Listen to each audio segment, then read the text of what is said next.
नमस्कार दर्शकों, आज हमारे बीच सूचना का अधिकार विषय पर बातचीत करने के लिए उपस्थित हैं श्री R.K. चौबीसा जी, जो ATI राजस्थान में एसोसिएट प्रोफेसर के पद पर कार्यरत हैं।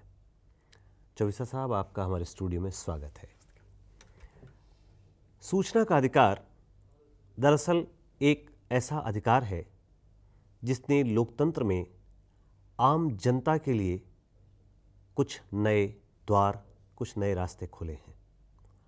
आम जन इसके माध्यम से न केवल अपने अधिकारों के प्रति और अधिक सचेत हो सकता है, बल्कि तमाम सारी नई सूचनाएं भी प्राप्त कर सकता है। आइए जानते हैं आखिर क्या है सूचना का अधिकार।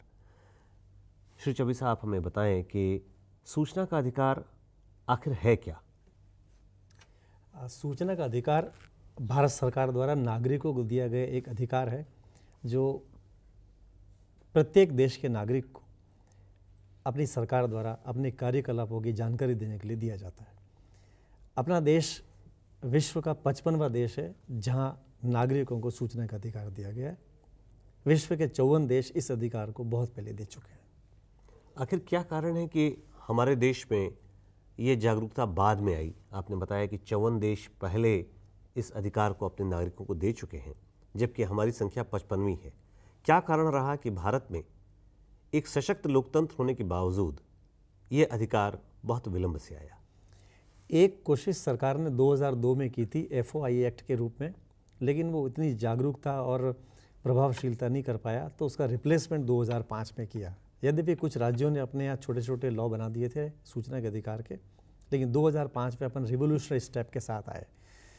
जैसा कि अपन जानते हैं कि सरकार का बेसिक ढांचा ये है कि सरकार के चुनाव के अंदर जनता की अहम भूमिका है। हमारे भारतीय संविधान की उद्देशिका के अंदर स्टार्टिंग यही कहा गया है कि हम भारत के लोग इस प्रकार से समर्पित करते हैं संविधान को, देश को। तो ये माना जाता है कि हम सभी लोग नागरिक मिलकर के और अपने अपने निर्वाचन क्षेत्रों से सांसदों को और विधायकों को चुनते हैं। इन टर्न वे चुन करके विधायिका में जाते हैं। उनमें से बहुमत दल का नेता एक जो है राज्यों में मुख्यमंत्री बनता है, देश में प्रधानमंत्री बनता है। वही विधायकों में से इंटर्न वापस कार्यपालिका का चुनाव करता है, सरकार बनती है। वो सरकार हमारे लिए कार्य करती है। तो जब सरकार हम ही में से बनती है और हमारा ही प्रतिनिधित्व जो है गवर्नमेंट में होता है, तो सरकार हमारे लिए क्या कर रही है ये जानने का हक नागरिकों को दिया जाना चाहिए।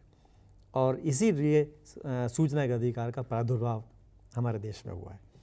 सूचना का अधिकार जो है एक प्रकार का मिरर का काम करता है नागरिक और सरकार के बीच में।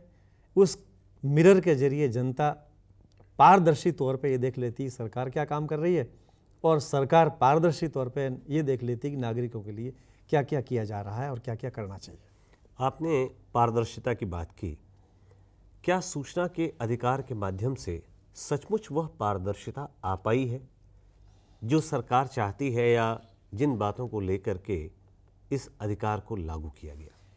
वैसे अधिनियम को लागू हुए करीब करीब 2 वर्ष हुए हैं, और इन 2 वर्षों में हम लोगों ने जो उपलब्धि प्राप्त की है उसके तहत जितने भी प्रतिष्ठान, विभाग, कार्यालय, सरकारी कार्यालय, विभाग जितने भी हैं सभी को अधिनियम के तहत लोक प्राधिकरण बनाया है। और ये लोक प्राधिकरण सूचनाओं के सोर्स है। ऐसा माना जाता है कि कोई भी सूचना अगर उत्पन्न होती है तो लोक प्राधिकरण में होती है। उदाहरण के तौर पर अगर वित्त विभाग राजस्थान सरकार का या मध्य प्रदेश शासन का है, तो जितने भी आदेश निकालेगा, जो भी कार्यकलाप करेंगे, वो सब सूचना की परिभाषा में आएगी। और उन सूचनाओं को जानने का पहला तो ये था कि सूचनाएं समाचार पत्रों के जरिए मालूम पड़ती थी। लोग अखबार पढ़ के देख लेते थे आज वित्त विभाग में क्या हुआ है। मसलन कर्मचारियों का महंगाई भत्ता भी जारी होता था, तो उसका आदेश लेने के लिए लोग बाग जो है बड़े प्रयत्नशील होते थे। जिला कलेक्टर कार्यालय में भागा करते थे कि जल्दी से ऑर्डर मिल जाए और अब फटाफट हम DA लगा दें, सैलरी हाइक हो जाए। आज की तारीख में सूचना का अधिकार इतना पारदर्शिता लाया है कि अगर अखबार में वित्त विभाग के आदेश जारी हुए हैं, एक महंगाई भत्ता बढ़ा है, बोनस मिला है, तो हम उसी वक्त पलक झपकते ही अपनी वेबसाइट वित्त विभाग की खोल के साइन शुदा आदेश शासन का घर बैठ के प्राप्त कर सकते हैं। और ट्रांसपेरेंसी का जहाँ तक प्रश्न है, तो ट्रांसपेरेंसी बताती है कि साहब सब कुछ हमें मालूम हो क्या हो रहा है, चाहे वो वेबसाइट के जरिए मालूम हो, चाहे लीफलेट के जरिए मालूम हो, चाहे किसी प्रकार की जानकारी जो प्रकाशित की जाए उसके जरिए मालूम हो, तो उससे फ़र्क पड़ता है। इसका एग्जाम्पल ये हो सकता है कि प्रादेशिक परिवहन कार्यालय में अपन जब वाहन खरीदते हैं या लाइसेंस लेते हैं, लर्निंग लाइसेंस लेते हैं, तो RTI आने के पहले अपन क्या करते थे कि कार्यालय में जाते हैं, किसी लिपिक से मिलते हैं कि बाबूजी मैंने एक गाड़ी खरीदी है या मुझे लर्निंग लाइसेंस चाहिए, क्या करना पड़ता है। तो कर्मचारी बताया करता था कि आप 4 फोटो लाओ और मैट्रिक का सर्टिफिकेट लाओ और मूल निवास प्रमाण पत्र लाओ, राशन कार्ड की कॉपी लाओ। फिर अपन वो लेके आते थे, तो 4 बातें बताई जाती थी लिपिक द्वारा, 2 बातें बताई जाती थी। तब जब हम 4 चीज़ें लेके जाते, 6 चीज़ें लेके हम आते, तब हमारे को कहते हैं कि अच्छा ठीक है, अब आप काम जमा कर लेंगे। सूचना के अधिकार के फलस्वरूप जो पारदर्शिता आई वो ऐसा ही है कि अब सूचना के अधिकार कहते हैं, अपन RTO दफ्तर में जाएं तो किसी लिपिक से पूछने की जरूरत नहीं है। वहाँ पर डिस्प्ले बोर्ड है जहाँ लिखा गया है कि नागरिक ध्यान दें, अनुज्ञप्ति प्राप्त करने के लिए ये काम कर रहे हैं, इस कमरा नंबर में ये जमा होगा, इतनी बजे रुपए जमा होंगे, इतनी बजे आपको मिलेगा। तो ये पारदर्शिता का एग्जाम्पल इस तरह से हो सकता है कि अब हमें न तो किसी का सहारा लेना है, न किसी कर्मचारी पर अवलंबित रहना है, न किसी से पूछताछ करनी है। सिंपल कमरे में गए, दफ्तर में गए, स्वागत कक्ष में बोर्ड देखा, लिखा हुआ पढ़ लिया, नोट करके घर चले गए। जब अगली बार आए तो कोई टाइम वेस्ट नहीं हुआ, सीधे वही सामान लेके आए जो बोर्ड पे लिखा है। जब बोर्ड पे लिखा हुआ सामान हम लेके खिड़की पे जाते हैं तो नेचुरली कोई लिपिक ये नहीं कहेगा कि भाई आप ये कम लाए हो, क्योंकि अपन ये कहेंगे कि RTI कहता था आपने जो लिखा है बोर्ड पे मैं वो लेके आया हूँ, अब आप मुझे मना नहीं कर सकते। तो एक तरह से उत्तरदायित्व की भावना ठहरी है, पब्लिक अकाउंटेबिलिटी सेट हुई है। और उत्तरदायित्व पारदर्शिता का एग्जाम्पल ये कि किसी ज़माने में परीक्षा देते थे तो परीक्षा प्रश्न पत्र मिलता, उत्तर पुस्तिका मिलती, अपन उत्तर लिखते और कॉपी परीक्षक द्वारा छीन ली जाती, उसके बाद हमें मालूम नहीं पड़ता था क्या हुई। आज की तारीख में उत्तर पुस्तिका OMRS शीट के रूप में हमें घर जाने को मिलती है। हम कार्बन लगी हुई उत्तर पुस्तिका घर ला सकते हैं, पेंसिल से हम काला मुँह कर देते हैं उसका, और बाद में जब रिजल्ट आता है तो हम उत्तर पुस्तिका को वेट नहीं करना है कि रिजल्ट कब आएगा, क्या होगा। हम अपने आप कटआउट पॉइंट से जो तालिका अखबार में छपती है उससे अपना रिजल्ट खुद ही बना लेते हैं और खुद ही जान लेते हैं कि हमने कितने सवाल सही किए और कितने नंबर हमारे आने चाहिए। तो जो कैलकुलेशन हम घर में करेंगे वो कैलकुलेशन विश्वविद्यालय अथवा RPSC या जो भी पब्लिक सर्विस कमीशन है उसके द्वारा जारी होगी, ऑलमोस्ट सेम होगी। आप ये बताएं कि जनता के लिए ये सूचना का अधिकार है, जी। लेकिन अधिकारी वर्ग ने या शासक वर्ग ने इसका कितना स्वागत किया है? आपको क्या लगता है कि सचमुच सर, इस 2 वर्षों अधिकार में का उतना स्वागत हुआ है जितना होना चाहिए था? हाँ, ATI लेवल पर हमने प्रशिक्षण कार्यक्रमों की बहुत सारी श्रृंखला आयोजित की। हम जब भी कक्षा में इन अधिकारों को अच्छी तरह बताते हैं तो हमने ये पाया कि ब्यूरोक्रेसी के अंदर बहुत पुराना, चूँकि हम लोग काफ़ी समय तक अंग्रेज़ों के साथ रहे, प्रशासन एक तरह से प्रशासनिक अधिकारियों का दायित्व रहा, नागरिक कभी पूछता तो उसको बताया नहीं जाता था, गुप्त रहने का हमारा जो समय है वो बहुत लंबा था, तो उस आदत से भी छुटकारा नहीं मिल पाया। अभी भी हम ट्रेनिंग के दौरान जब पार्टिसिपेंट से पूछते हैं कि भाई और कोई प्रश्न, तो यही सवाल उठ के आता है, साहब ऐसा नियम बताइए जिससे हम सूचना न दें। इतनी कहने का मतलब यह है कि अभी भी हम सूचना देने के मूड में नहीं है। अभी भी हमारी इच्छा है कि साहब ऐसा कोई क्लास मिल जाए जिसके तहत RTI की सूचना में हम ये लिख देंगे ये नहीं दी जा सकती, तो ब्यूरोक्रेसी को थोड़ी अच्छा लगता है। बाकी ये मानसिकता बदलेगी। अभी तो 2 वर्ष हुए हैं, अभी तो वॉलंटरी डिस्क्लोजर हुआ है, अधिकारों के प्रति जागरूकता बढ़ी है, UNDP प्रोजेक्ट चल रहा है, कार्मिक और प्रशिक्षण विभाग भारत सरकार ने राज्यों में बीड़ा उठाया है, जिला स्तर पर जो है लार्ज स्केल पे ट्रेनिंग प्रोग्राम हो रहे हैं, बहुत सारी अवेयरनेस आती है और बहुत सारी चीज़ें अब ट्रांसपेरेंट हुई है। और धीरे धीरे समय आएगा कि वो समय भी आएगा जब हम सूचना देंगे, रिस्पेक्टफुल्ली देंगे और नागरिक को आदरपूर्वक देंगे, मना ही नहीं करेंगे जब तक कि कोई सूचना मनाही की श्रेणी में नहीं आती। आप राजस्थान जैसे एक बड़े राज्य से संबद्ध हैं, कोई आपको ऐसी घटना की याद आती हो जो सूचना के अधिकार के तहत घटी, किसी ने कोई जानकारी मांगी और उससे आम जन को लाभ हुआ हो? अगर ऐसा कोई उदाहरण आपको याद आता हो तो आप बताएं। बहुत सारे अर्जियां, ज़्यादातर जयपुर के अंदर हमने देखा है कि बहुत सारे विकास विभाग ऐसे हैं जिनकी सूचनाएं इतनी ज़्यादा है कि वहाँ पर सूचना देना अपने आप में बड़ा दुष्कर कार्य है।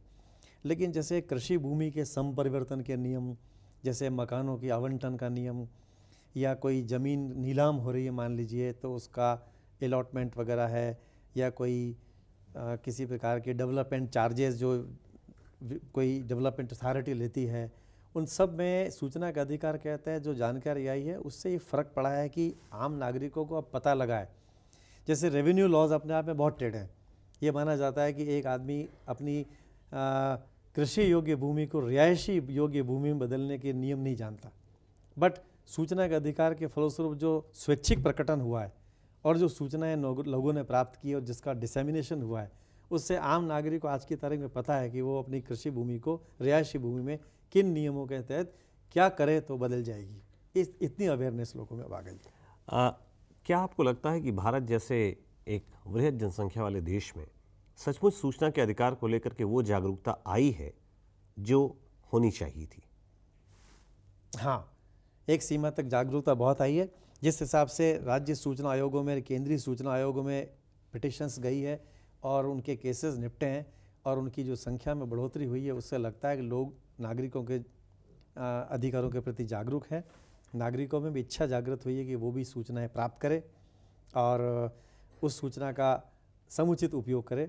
तो फ़र्क तो काफ़ी पड़ा है और थोड़ा सा रिकॉर्ड अगर गवर्नमेंट डिपार्टमेंट का अच्छा हो जाए तो सूचनाएं क्विकली दी जा सकेगी और आने वाले 2 वर्षों के अंदर हमारा ये अनुमान है कि ये एक्ट और अच्छी तरह प्रभावी रूप से लागू हो सकेगा। लेकिन क्या सचमुच गांव को लेकर के भी ये परिदृश्य बदला है? यानी ग्रामीण जन भी सचमुच क्या जागरूक हुए हैं? जो आप बात कह रहे हैं कि जागरूकता आई है, तो केवल ये बात शहरों में है या गांव को लेकर भी ये बात हुई है? शहरों की और गांवों की अपेक्षा में अगर अपन तुलना करें तो जागरूकता शहरों में ज़्यादा आई है।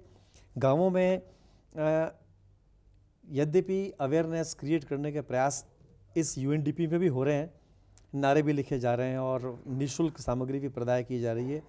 अब तो स्थिति हो गई कि हम लोग भी पंचायत समितियों में, ग्राम पंचायतों में वहाँ जा कर के और एक जन समुदाय दरी पे बिठा करके और उनको एक अवेयरनेस देते हैं कि भाई आपका सूचना का अधिकार यह है, आप ये चीज़ें ले सकते हो।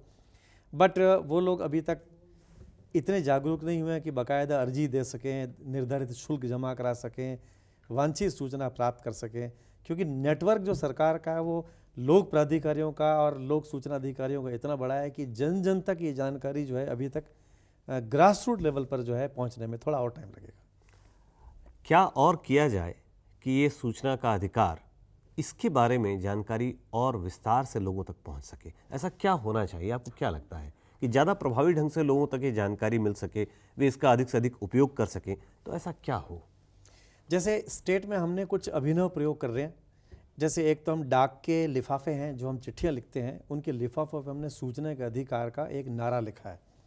तो जितनी चिट्ठियाँ हमारी एटीआई से राज्य में जाती है, तमाम चिट्ठियों पर लिफाफे पे नारा है और लिफाफे पर प्रेषक के ठीक ऊपर वो नारा जो है वो बताता है कि भाई एक आदमी अगर लिफाफा फाड़ेगा तो एटलीस्ट एक नारा पड़ेगा कि सूचना का अधिकार हमारा अधिकार, सूचना प्राप्त करें, शासन में भागीदार बने। तो ये काम आते हैं काफ़ी। इसी प्रकार से लोकल बोली में भी हम लोग पहुंच रहे हैं। हम लोगों ने कुछ ऐसे नुक्कड़ नाटकों को ढूंढा है जो स्थानीय भाषा में एक गांव में जाकर के और मनोरंजक सामग्री के रूप में रोचक प्रस्तुतिकरण दें, जिसका मूल मंत्र अल्टीमेटली ये हो कि सूचना का अधिकार आपके गांव में आ गया है। इसलिए आप सोएं नहीं, जागरूक रहें और जो जानना है वो अपने अधिकार पूर्वक जानें। तो नुक्कड़ नाटक और कुछ ऐसी प्रस्तुतियां हैं जिसकी ओर हम धीरे धीरे बढ़ रहे हैं और ये अगर समूचे राज्य में ऐसे फैल जाती है इस तरह की चीज़ें तो बड़ा अच्छा रहेगा और ये नागरिकों तक जानकारी पहुंच भी पाएगी। और जो हमारा डाउन डेमोक्रेसी का जो लास्ट पिलर है, ग्राम पंचायत, पंचायती राज संस्थाएं, यहाँ तक अगर ये जानकारी पहुंच जाती है तो नागरिक करीब करीब वांछित सूचना प्राप्त करने की दिशा में आगे बढ़ पाएंगे। आपने बताया कि बहुत सारे अभिनव प्रयोग किए जा रहे हैं और इससे लाभ होगा। चौबीसा जी, आप हमारे स्टूडियो में आए और आपने इतनी सारी जानकारी सूचना के अधिकार के बारे में हमें दी, इसके लिए आपको बहुत बहुत धन्यवाद। दर्शकों, आशा है सूचना के अधिकार के बारे में आपको जो जानकारी आज मिली उससे आप निश्चित रूप से लाभान्वित होंगे। आपको ये कार्यक्रम कैसा लगा हमें ज़रूर लिखिएगा। नमस्कार।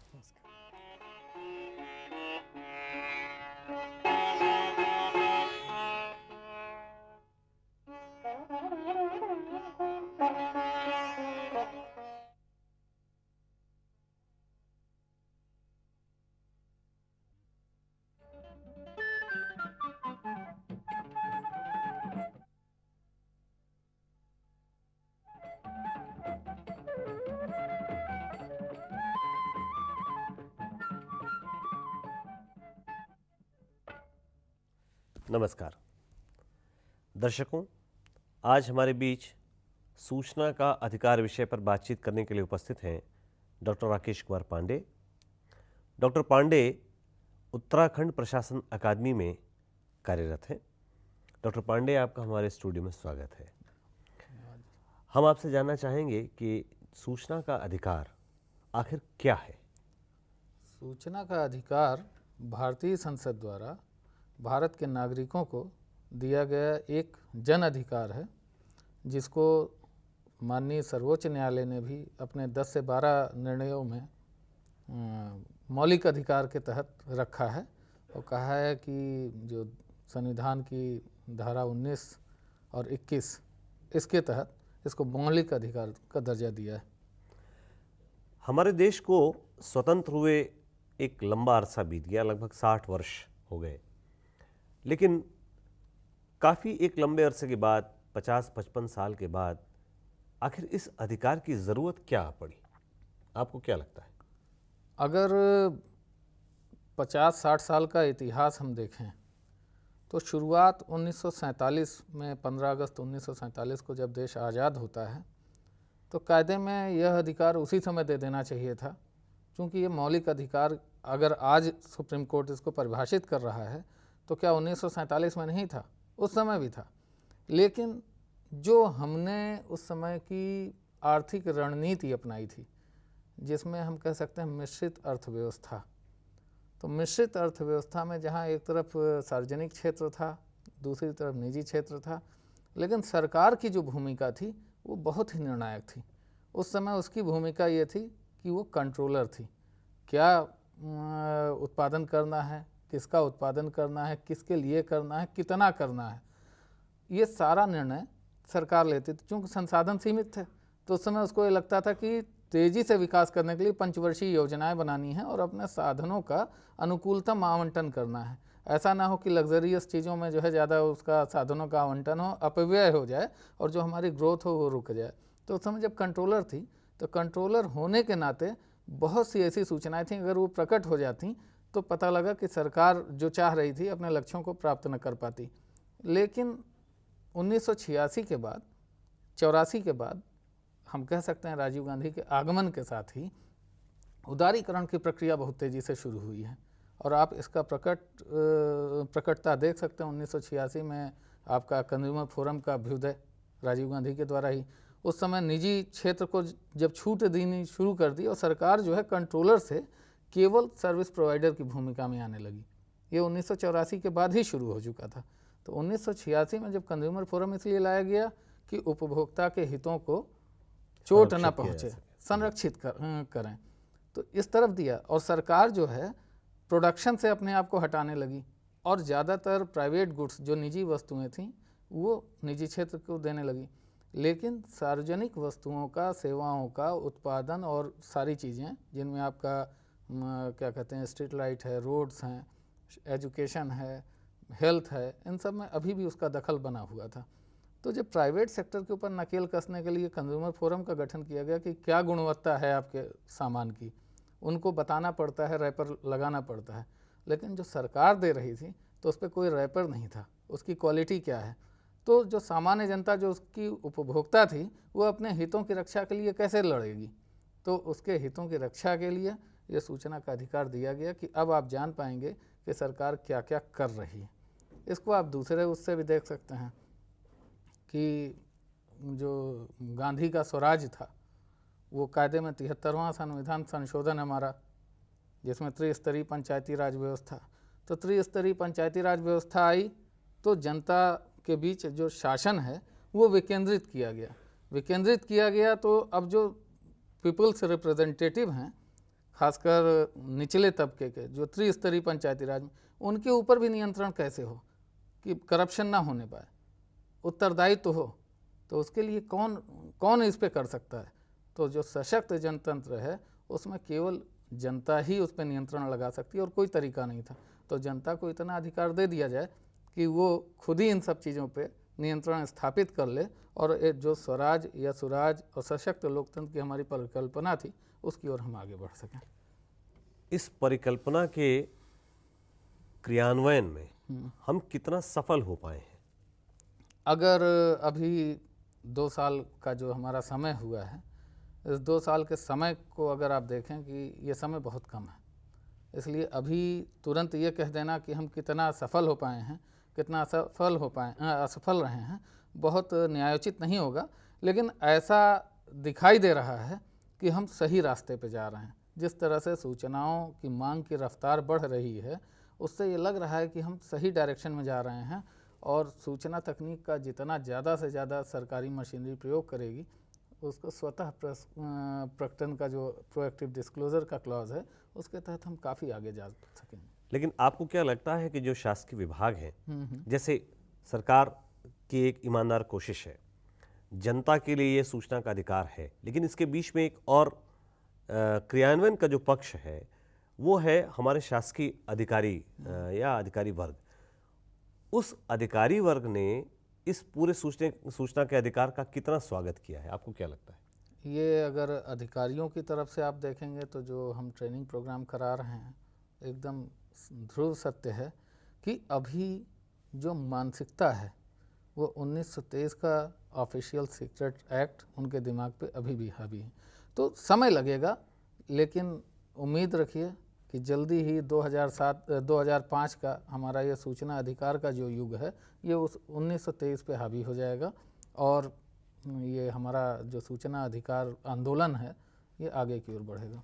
इस आंदोलन को और अधिक गति देने के लिए क्या किया जाना चाहिए? आपको क्या लगता है कि ऐसी क्या चीज़ हो कि ये आंदोलन बहुत ज़्यादा गतिशील हो जाए?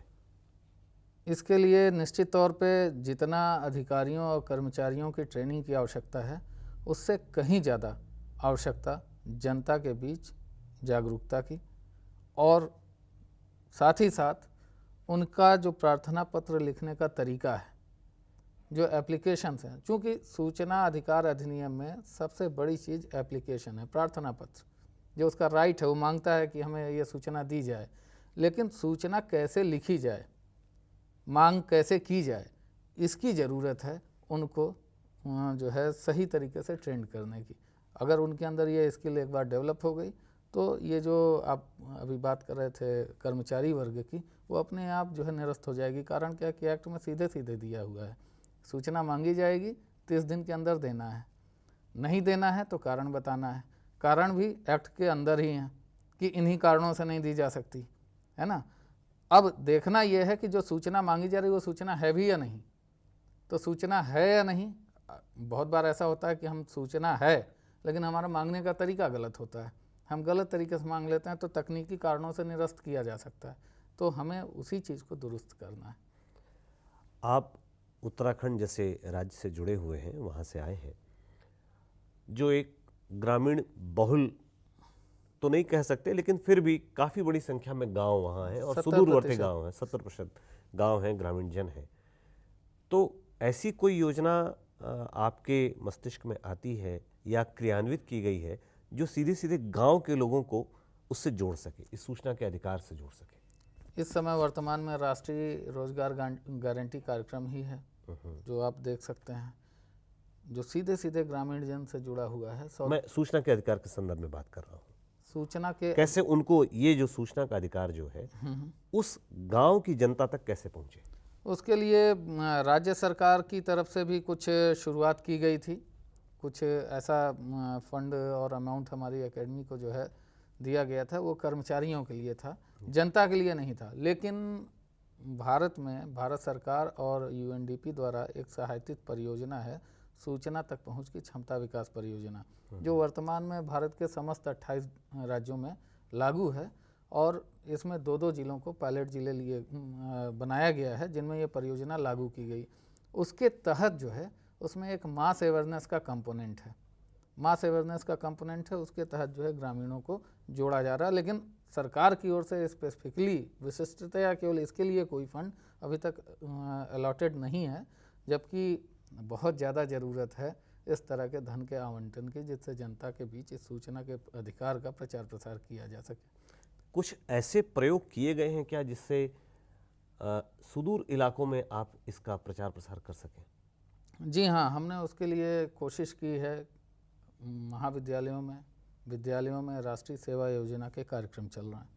राष्ट्रीय सेवा योजना के कार्यक्रमों में 10 दिन का एक विशेष शिविर लगाया जाता है, जिसमें पहले से ही भारत सरकार अच्छा खासा अमाउंट खर्च करती है।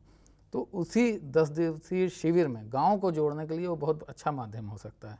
तो हमारे यहाँ हम लोगों ने किया है कि जितने भी ये 10 दिवसीय शिविर लग रहे हैं, इनमें राष्ट्रीय सेवा योजना के जो स्वयंसेवी हैं, इनके बीच में इसका प्रचार प्रसार किया जाता है और इनको ट्रेंड करने के बाद इनसे कहा जाता है कि जो आपका एडॉप्टेड गांव है इस 10 दिवसीय शिविर के लिए, इसमें जा कर के आप वॉल पेंटिंग करिए, लोगों को बताइए, नुक्कड़ नाटकों के माध्यम से, गानों के माध्यम से, फिल्में भी हम दे आते हैं कि आप इनको लगा करके इनको दिखा सकते हैं, जिससे लोगों के बीच में जागरूकता फैले। डॉक्टर पांडे, आपने बहुत सारी जानकारी सूचना के अधिकार के संबंध में हमें दी। आप हमारे स्टूडियो में आए, इसके लिए आपको बहुत बहुत धन्यवाद। दर्शकों, आपको इस परिचर्चा के माध्यम से निश्चित रूप से बहुत सारी जानकारी मिली होगी और भविष्य में आप इससे लाभान्वित भी होंगे, ऐसी हम आशा करते हैं। आपको ये कार्यक्रम कैसा लगा हमें लिखिएगा। नमस्कार।